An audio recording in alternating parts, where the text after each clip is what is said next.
Excel PU college Guruvayanakere, ಕರ್ನಾಟಕದ number 1 PU college. Admissions open now. 2026ನೇ ಸಾಲಿನ ಪದ್ಮಶ್ರೀ ಪ್ರಶಸ್ತಿಯನ್ನ ಪ್ರಕಟ ಮಾಡಲಾಗಿದೆ. ಕನ್ನಡಿಗ ಅಂಕೇಗೌಡರಿಗೆ ಪದ್ಮಶ್ರೀ ಪ್ರಶಸ್ತಿ ಒಲಿದು ಬಂದಿದೆ.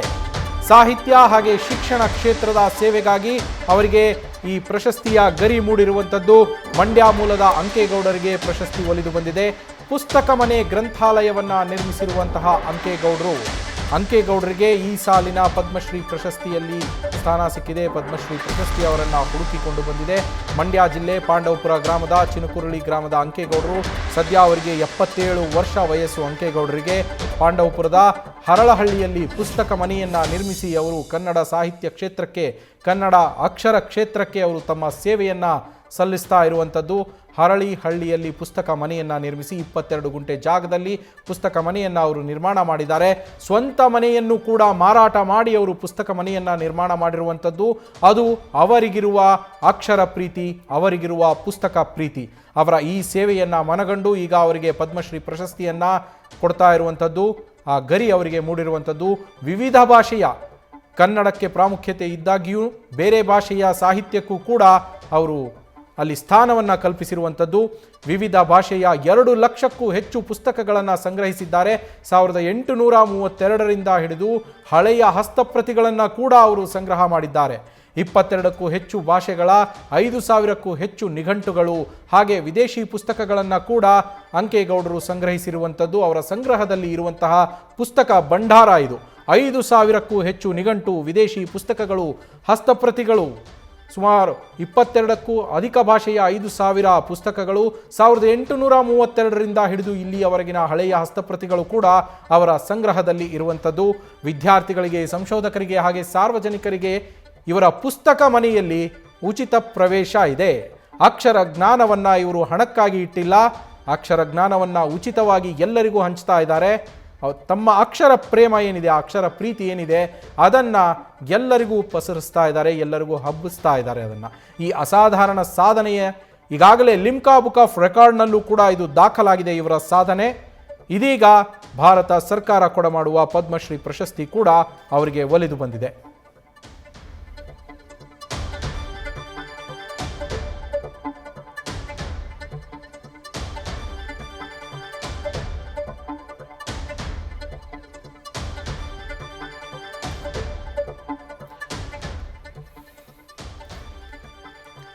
ಎಪ್ಪತ್ತೇಳು ವರ್ಷದ ಅಂಕೇಗೌಡರು ತಾವು ವಾಸ ಮಾಡ್ತಾ ಇದ್ದಂತಹ ಮನೆಯನ್ನು, ತಮ್ಮ ಆಸ್ತಿಯನ್ನು ಮಾರಿ ಪುಸ್ತಕಗಳನ್ನೇ ತಮ್ಮ ಆಸ್ತಿಯನ್ನಾಗಿ ಮಾಡಿಕೊಂಡಿರುವಂಥವರು.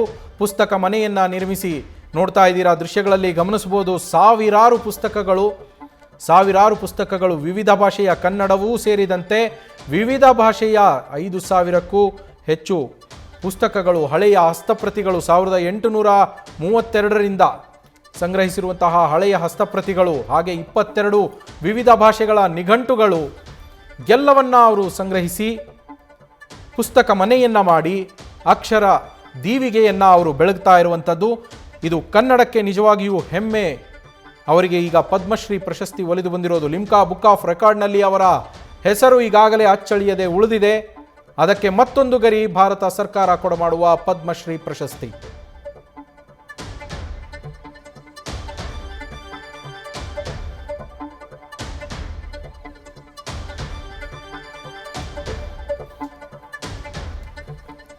ಎಪ್ಪತ್ತೇಳು ವರ್ಷದ ಅಂಕೇಗೌಡರು, ಆದರೆ ಅವರ ಪುಸ್ತಕ ಪ್ರೀತಿ, ಜ್ಞಾನದ ಪ್ರೀತಿ ಇದು ಇನ್ನೂ ಕಡಿಮೆ ಆಗಿಲ್ಲ.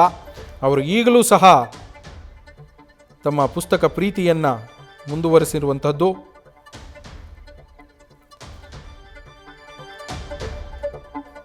ಎಪ್ಪತ್ತೇಳು ವರ್ಷದಲ್ಲೂ ಸಹ ಅವರು ತಮ್ಮ ಪುಸ್ತಕ ಮನೆಯನ್ನು ಮುಂದುವರಿಸಿಕೊಂಡು ಹೋಗ್ತಾ ಇದ್ದಾರೆ.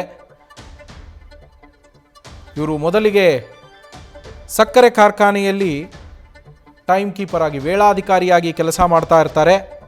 ಆ ನಂತರ ಅವರು ಪುಸ್ತಕ ಮನೆಯನ್ನು ಮಾಡಿರುವಂಥದ್ದು. ಸುಮಾರು ಇವರ ಸಂಗ್ರಹಣೆಯಲ್ಲಿ 4 ಲಕ್ಷಕ್ಕೂ ಹೆಚ್ಚು ಪುಸ್ತಕಗಳು ಹಾಗೆ ನಾಣ್ಯಗಳು ಕೂಡ ಇದ್ದಾವೆ. ಅಂಚೆ ಚೀಟಿಗಳನ್ನು ಕೂಡ ಸಂಗ್ರಹಿಸಿದ್ದಾರೆ.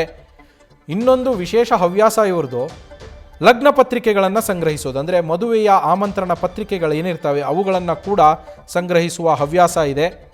ಮಂಡ್ಯದ ಪಾಂಡವಪುರ ತಾಲೂಕಿನ ಹರಳಹಳ್ಳಿಯಲ್ಲಿ ಪುಸ್ತಕ ಮನೆಯನ್ನು ಮಾಡಿದ್ದಾರೆ.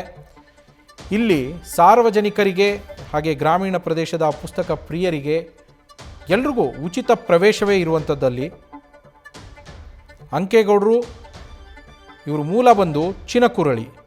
ಅಂಕೇಗೌಡರದು ಪಾಂಡವಪುರ ತಾಲೂಕಿನ ಚಿನಕುರಳಿ, ಅಲ್ಲಿ ಹುಟ್ಟಿದವರು. ನಮ್ಮ ಜೊತೆ ಈಗ ಅಂಕೇಗೌಡರೇ ಸಂಪರ್ಕದಲ್ಲಿದ್ದಾರೆ. ಸರ್ ನಮಸ್ಕಾರ. ಸರ್ ನಮಸ್ಕಾರ ಸರ್, ಹೇಳಿ ಸರ್. ಸರ್ ತುಂಬ ಖುಷಿ, ನಮಗೆ ಆ್ಯಕ್ಚುಲಿ ತುಂಬ ಖುಷಿ ಆಗ್ತಾ ಇದೆ ನಿಮಗೆ ಈ ಪದ್ಮಶ್ರೀ ಒಲಿದು ಬರ್ತಾ ಇರುವಂಥದ್ದು. ಈ ಸಂದರ್ಭದಲ್ಲಿ ನಿಮ್ಮ ಸಾಧನೆಯ ಬಗ್ಗೆ ಇಡೀ ಜಗತ್ತು ಗಮನಿಸಿದೆ, ಲಿಮ್ಕಾ ಬುಕ್ ಆಫ್ ರೆಕಾರ್ಡಲ್ಲೂ ಇದೆ. ಈಗ ಮತ್ತೊಂದು ಗರಿ, ನಿಮಗೆ ಹೇಗೆ ಅನಿಸ್ತಾ ಇದೆ ಸರ್ ಈ ಅನುಭವ? ಸರ್, ನಾವು ಯಾವುದೇ ಪ್ರತಿಫಲಾಪೇಕ್ಷೆನೂ ಇಟ್ಕೊಳ್ದೇನೆ ಸತತವಾಗಿ ನಾನು 22ನೇ ವಯಸ್ಸಿನ ಶುರು ಮಾಡಿದೆ ಸರ್. ಬಹುಶಃ 20-25 ಲಕ್ಷ ಪುಸ್ತಕಗಳು ಮಾಡಿದ್ದೀನಿ. ಯಾವುದೇ ಒಂದು ಮೆಂಬರ್ಶಿಪ್ ಅಲ್ಲಿ ಅಥವಾ ಒಂದು ಎಂಟ್ರೆನ್ಸ್ ಫೀಸ್ ಅಲ್ಲಿ ಇಲ್ದೇನೆ ನಮ್ಮ ಮಕ್ಕಳುಗಳಿಗೆ ಬೆಳೀಲಿ ಅಂತ. ಆದ್ರೆ ನಾನೇನು ಬಯಸ್ತಾನಲ್ಲ ಸರ್, ಇವತ್ತು ಅದು ಬಂದಿದೆಯಲ್ಲ, ಬಹಳ ಖುಷಿ ಆಯ್ತಾ ಇದೆ ಸರ್. ಯಾವ್ದು ನಿರೀಕ್ಷೆನೂ ನಾನು ಇಟ್ಕೊಂಡಿರಲಿಲ್ಲ, ನನಗೆ ಗೊತ್ತೂ ಇಲ್ಲ. ನಾನು ಹೋಗಿ ರೆಕಮೆಂಡ್ ಮಾಡಿದ್ರು. ಖುಷಿ ಏನು ಅಂದ್ರೆ ಅದನ್ನ ಗುರ್ಸಿದ್ರಲ್ಲ, ಅದೇ ನನಗೆ ಒಂದು ಖುಷಿ ಸರ್. ಖಂಡಿತ ಸರ್, ನಮಗೂ ಕೂಡ ಅಷ್ಟೇ ಖುಷಿ ಆಗ್ತಾ ಇದೆ. ನಾನು ನಿಮ್ಮನ್ನು ಒಂದು ಸಾರಿ ಭೇಟಿ ಆಗಿದ್ದೆ ತುಂಬ ವರ್ಷಗಳ ಹಿಂದೆ, ಈಗಲ್ಲ. ಆಗ ನಾನು ಕೂಡ ಗಮನಿಸಿದ್ದೆ, ಯಾರಿಗಾದರೂ ಇಷ್ಟೊಂದು ಪುಸ್ತಕ ಪ್ರೀತಿ ಇರುತ್ತಾ ಅಂತೇಳಿ ನನಗೆ ನಿಜವಾಗ್ಲೂ ಆವಾಗ ಅನಿಸಿತ್ತು ಆ ಸಂದರ್ಭದಲ್ಲಿ. ಸರ್, ಎಷ್ಟು ಪುಸ್ತಕಗಳು ಇವಾಗ ನಿಮ್ಮ ಸಂಗ್ರಹದಲ್ಲಿದೆ ಸರ್ ಈಗ? ಸರ್, ನಾನು ಒಂದು 20 ಲಕ್ಷ ಹೇಳ್ತೀನಿ, ನೀವು ಬಂದು ನೋಡಿ ಇನ್ನು ಎಷ್ಟಿದೆ ಅಂತ ನಿಮಗೆ ಗೊತ್ತಾಗುತ್ತೆ. ನನಗೆ ಸುಮಾರು ಒಂದು 150ರಿಂದ 200 ಆಲ್ಮೇರ ತುಂಬಿ ಇನ್ನೂ 7-8 ಲಕ್ಷ ಪುಸ್ತಕಗಳು ನೆಲದ ಮೇಲೆ ಇದೆ. ಅದೆಲ್ಲ ಇನ್ನು ಕೆಲಸ ಆಗ್ಬೇಕು ಗುರುಗಳೇ. ಸರ್ ನಿಮಗೆ ಈ ಒಂದು ಐಡಿಯಾ ಬಂದಿದ್ದು ಹೇಗೆ ಅಂದರೆ, ನಾನು ಈ ಥರ ಪುಸ್ತಕ ಮನೆಯನ್ನು ಮಾಡಬೇಕು ಪುಸ್ತಕಕ್ಕೋಸ್ಕರ, ಯಾಕಂದರೆ ನೀವು ನಿಮ್ಮ ಸ್ವಂತ ಮನೆಯನ್ನು ಕೂಡ ಮಾರಿ ಈ ಪುಸ್ತಕ ಮನೆಯನ್ನು ನಿರ್ಮಾಣ ಮಾಡಿದ್ದು, ನಿಮಗೆ ಈ ಥರ ಅನಿಸಿದ್ದು ಯಾಕೆ ಅಂತ? ಸರ್, ನಾವು ಓದೋ ಕಾಲದಲ್ಲಿ ಪುಸ್ತಕಗಳೇ ಸಿಗ್ತಿರಲಿಲ್ಲ ಸರ್. ಪಾಂಡವಪುರ ರೈಲ್ವೆ ಸ್ಟೇಷನ್ ಇಂದ ಮೈಸೂರಿಗೆ 22 ಕಿಲೋಮೀಟರ್ ರೈಲ್ವೆ ಮೇಲೆ ನಡ್ಕೊಂಡು ಹೋಗುವ ಸರ್. ನಮಗೆ 4 ಕಾಣಿ ಟ್ರೈನು ಕೊಡಕ್ಕೆ ಆವತ್ತೊಂದು ದಿನ ಇರಲಿಲ್ಲ ಸರ್, ಅಂತ ಕಾಲ. ಆಗ ನಾನು ಯೋಚನೆ ಮಾಡಿದೆ, ಏನು ಸಂಪಾದನೆ ಬೇಡ, ಯಾವುದೇ ವಿಧವಾದ. ಇವತ್ತಿನ್ನೂ ನಾವು ಒಂದು ಮನೆ ಇಲ್ಲ ಸರ್, ಒಂದು ಸಣ್ಣ ಇದ್ರಲ್ಲಿ ರೂಮಲ್ಲಿ ಇದ್ದೀವಿ, ಅದ ಲೈಬ್ರರಿ ಒಳಗಡೆನೆ. ನಮ್ಗೇನು ಅಂದ್ರೆ ಮಕ್ಕಳ ಕೈಗೆ ಪುಸ್ತಕ ಮಾಡಬೇಕು. ನಮ್ಮ ವಿದ್ಯಾರ್ಥಿಗಳನ್ನ IAS, KS ಆಗ್ಬೋದು, ಯಾವುದೇ ಒಂದು ಸ್ಪರ್ಧಾತ್ಮಕ ಪರೀಕ್ಷೆಗೆ ಅವ್ರಿಗೆ ಎಲ್ಲೂ ಹುಡುಕ್ಬಾರ್ದು ಅನ್ನೋಂಗೆ ನಾನು ಅದೊಂದು ಪ್ಲಾನ್ ಮಾಡ್ಕೊ ಬಂದಿದ್ದೀನಿ ಸರ್, ಸುಮಾರು 50 ವರ್ಷಗಳ ಕಾಲ. ಇವತ್ತಿಗೂ ಅಷ್ಟೇ ಸರ್, ಜಗತ್ತಿನಲ್ಲಿ ಎಲ್ಲೂ ಪುಸ್ತಕ ಇರುತ್ತೆ ಓದಿಕ್ಕಾಗ್ಲಿ ಯಾವುದೇ ಒಂದು ಇಲ್ದೇನೆ ಯಾರು ಆಗಲ್ಲ ಸರ್. ಒಬ್ಬರು ಅಟೆಂಡ್ ಇಟ್ಕೊಂಡಿಲ್ಲ ಸರ್, ಎಲ್ಲ ನಾನೇ ಮಾಡ್ತೀನಿ ಅಷ್ಟೇ. ಎಷ್ಟೋ ನಿಮ್ಗೆ 1 ಎಕರೆ ಭೂಮಿಲಿದೆ, ಎಲ್ಲ ನಾನೇ ನಿರ್ವಹಿಸ್ಕೊಂಡು ಹೋಗ್ತೀನಿ ಸರ್. ಹೊರಗಡೆ ಕುಂತ್ಕೊಳ್ತೀನಿ, ಒಳಗಡೆ ಅವ್ರನ್ನೆಲ್ಲ ಬಿಟ್ಬಿಟ್ಟು. ಅವ್ರಿಗೆ ರಿಕ್ವೆಸ್ಟ್ ಏನು ಅಂದ್ರೆ, ಯಾವ್ದನ್ನೂ ಅರಿಬೇಡ್ರಪ್ಪ, ದಯಮಾಡಿ ಇವೆಲ್ಲ ಓದಿ ಅಂತ ಅಷ್ಟೇ ಹೇಳ್ತೀನಿ, ಅಷ್ಟೇ ಸರ್. ಈ 5 ದಶಕಗಳ ನಿಮ್ಮ ಈ ಜರ್ನಿಯನ್ನು, ಪುಸ್ತಕದ ಜೊತೆಗಿನ ನಿಮ್ಮ ಜರ್ನಿಯನ್ನು ನೀವು ಮೆಲ್ಕಾಕೋದಾದ್ರೆ, ಯಾಕಂದರೆ ಕಷ್ಟಗಳ ದಿನಗಳನ್ನು ನೋಡಿ ಇವತ್ತು ಈ ಮಟ್ಟಕ್ಕೆ 20 ಲಕ್ಷ ಪುಸ್ತಕಗಳನ್ನು ಸಂಗ್ರಹಿಸೋದು ಅಂದರೆ ಸಾಮಾನ್ಯದ ಮಾತಲ್ಲ. ಈ ಒಂದು ಜರ್ನಿಯನ್ನು ನೀವು ಮೆಲ್ಕು ಹಾಕೋದಾದ್ರೆ. ಹೌದು ಸರ್, ಹೌದು ಸರ್. ಹಾಂ ಸರ್, ಅದೇ ನೀವು ಒಂದು ವಿವರಿಸೋದಾದ್ರೆ ಸರಿ, ನಡೆದು ಬಂದ ಹಾದಿಯನ್ನು ನೀವು 5 ದಶಕಗಳಲ್ಲಿ. ಅದ ಕ್ರೂರವಾದಂತ ನೆನ್ಕೊಳಕ್ ನನ್ಗೆ ಆಗಲ್ಲ ಸರ್. ಯಾಕೆಂದ್ರೆ ಒಂದು 2 ವೀಲರ್ಸ್ ಇಲ್ದೇನೆ ಎಲ್ಲ ಇದ್ದೀನಿ ಅಷ್ಟು ಸರ್. ಆಟೋ ಆಗ್ಬೋದು, ಬಸ್ ಆಗ್ಬೋದು, ನನ್ಗೆ ಎಷ್ಟೇ ಕರ್ಕರಿ ಅಂದ್ರು ಪ್ರೀತಿಯಿಂದ ಅವನ್ ತಂದು ಯಾವ ಪ್ರತಿಫಲನೂ ಇಲ್ದೇನೆ, ಯಾವ್ದು ಇದಿಲ್ದೇನೆ ನಿರಂತರವಾಗಿ ನಿಮ್ಗೆ 40-50 ವರ್ಷ ಮಾಡ್ಬೇಕು ಅಂದ್ರೆ ಎಂತೆಂತ ಕಷ್ಟಗಳು ಬರ್ತವೆ ಅಂದ್ರೆ ಅಸಾಧ್ಯ ಸರ್. ನಮ್ಮನ್ನ ಹುಚ್ಚ ಅಂತಾರೆ, ಆಡ್ಕತ್ತಾರೆ, ಎಲ್ಲ ಅಂತಾರೆ, ಅದನ್ನೆಲ್ಲ ಸಹಿಸ್ಕೊಂಡು ಇವತ್ತಿಲ್ಲಿ ತಂದಿರ್ತೀನಿ ಸರ್. ನಮ್ಮ ಉದ್ದೇಶ ಏನು ಅಂದ್ರೆ, ನಮ್ಮ ಮಕ್ಕಳ ಕೈಗೆ ಒಂದು ಪುಸ್ತಕ ಕೊಡೋಣ ಇಂಥ ಒಂದು ಪರಿಸರದಲ್ಲಿ. ಅವು ಈ ಕಡೆಗೆ ಅವ್ರನ್ನ ದಿಕ್ಕನ್ನು ಬದಲಾಯಿಸೋಣ ಅನ್ನೋ ಒಂದು ದೃಷ್ಟಿ ಇಟ್ಕೊಂಡು ಮಾಡಿದ್ದೀನಿ ಸರ್. ಇನ್ನೇನು ನಾನು ಪ್ರತಿಫಲ ಅಪೇಕ್ಷೆ ಪಟ್ಟಿಲ್ಲ. ಖಂಡಿತ ಸರ್. ಪುಸ್ತಕಗಳನ್ನು ಸಂಗ್ರಹಿಸೋದು ಒಂದು ಸವಾಲಾದರೆ ಅದನ್ನು ಸಂರಕ್ಷಿಸೋದು ಮತ್ತೊಂದು ಸವಾಲು. ಅದನ್ನು ಯಾವ ರೀತಿಯಲ್ಲಿ ನಿಭಾಯಿಸ್ತಾ ಇದ್ದೀರಾ ಸರ್ ನೀವು? ಯಾಕಂದ್ರೆ ಒಬ್ಬರೇ ಮಾಡ್ತಾ ಇದ್ದೀನಿ ಅಂತ ಹೇಳ್ತಾ ಇದ್ರಿ. ನನಗೆ ಮಂಡಿ ನೋವು, ನಿಮ್ಗೆ ಒಂದು ಹೇಳ್ತೀನಿ, ಅದನ್ನ ಕುಡಿಸ್ಬೇಕಾದ್ರೆ ನೆಲದಲ್ಲಿ ಕುಂತ್ಕೊಂಡು ಕುಡಿಸ್ಕೊ ಹೋಗ್ತೇನೆ. ಅಟೆಂಡ್ರು ಇಲ್ಲ ಗುರುಗಳೇ. ಯಾಕೆಂದ್ರೆ ಏನಾದ್ರು ಮಾಡಿ ನಾನು ಉಳಿಸ್ಬೇಕು ಮುಂದೆ ತಲೆಮಾರು ಸಾಗಿಸ್ಬೇಕು, ಇಲ್ಲದಿದ್ರೆ ನಾವು ಮಾಡೋದಕ್ಕೆ ಸಾರ್ಥಕತೆ ಆಗೋದಿಲ್ವಲ್ಲ ಸರ್ ಅನ್ಕೊಂಡು ಅದೆಲ್ಲ ಹೇಳೋದಲ್ಲ ಸರ್. ನೀವು ನೈಜವಾಗಿ ನೋಡಿದವ್ರಿಗೆ ಗೊತ್ತಿದೆ ಸರ್, ಇದಾಗಿದೆ ಸರ್. ಸರ್, ಖಂಡಿತ ಪದ್ಮಶ್ರೀ ಪ್ರಶಸ್ತಿ ಬಂದಿರೋದು ಇಡೀ ಕರ್ನಾಟಕ ಹೆಮ್ಮೆ ಪಡುವಂತಹ ವಿಷಯ. ನೀವು ಪುಸ್ತಕ ಪ್ರಿಯರಿಗೆ ಈ ಸಂದರ್ಭದಲ್ಲಿ ಏನು ಸಂದೇಶವನ್ನು ಕೊಡೋದಕ್ಕೆ ಬಯಸ್ತೀರಾ ಸರ್? ಏನಿಲ್ಲ ಸರ್, ಸಿಂಪಲ್ ಒಂದೇ. ಹಾಂ ಸರ್. ನಿಮ್ ಜೇಬಲ್ಲಿರೋ ಫೋನ್ ತೆಗೆದು ಆ ಕಡೆ ಎಸೆದ್ಬಿಟ್ಟು ಬೆಳಿಗ್ಗೆ 4 ಗಂಟೆಗೆ ಎದ್ದು ಬೆಳಿಗ್ಗೆ 7:15 ಗಂಟೆ ಗಂಟ ಯಾವ ಮನುಷ್ಯ ಓದ್ತಾನೆ ಅವನು ತನ್ನ ಗುರಿಯ ಖಂಡಿತ ತಲುಪ್ತಾನೆ. ಹೀಗೆ 4 ಗಂಟೆಯಿಂದ 7:30-8 ಗಂಟೆ ಗಂಟ ಕಂಟಿನ್ಯೂಸ್ಗೆ 4 ವರ್ಷ 5 ವರ್ಷ ಓದಿ ಸರ್. ಅದು ಯಾವ IAS ಯಾವುದು ಉಳಿಯಲ್ಲ ಸರ್. 5 ವರ್ಷ ಓದ್ಬೇಕು ಸರ್. ಅದು ನಮ್ಮ ವಿದ್ಯಾರ್ಥಿಗಳು ನಾನು ಕೊಡೋ ಒಂದು ಸಂದೇಶ ಸರ್. ಎಲ್ಲೂ ಹುಡುಕ್ಬೇಕಾಗಿಲ್ಲ, ಎಲ್ಲೂ ಹೋಗ್ಬೇಕಾಗಿಲ್ಲ ಸರ್.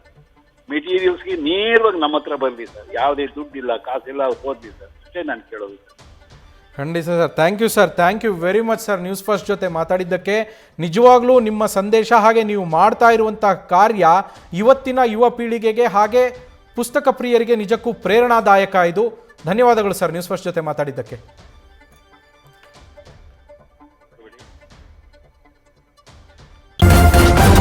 ನ್ಯೂಸ್ ಫಸ್ಟ್ ನಿರ್ಭೀತಿಯಿಂದ ನಿಮ್ಮ ಪರವಾಗಿ.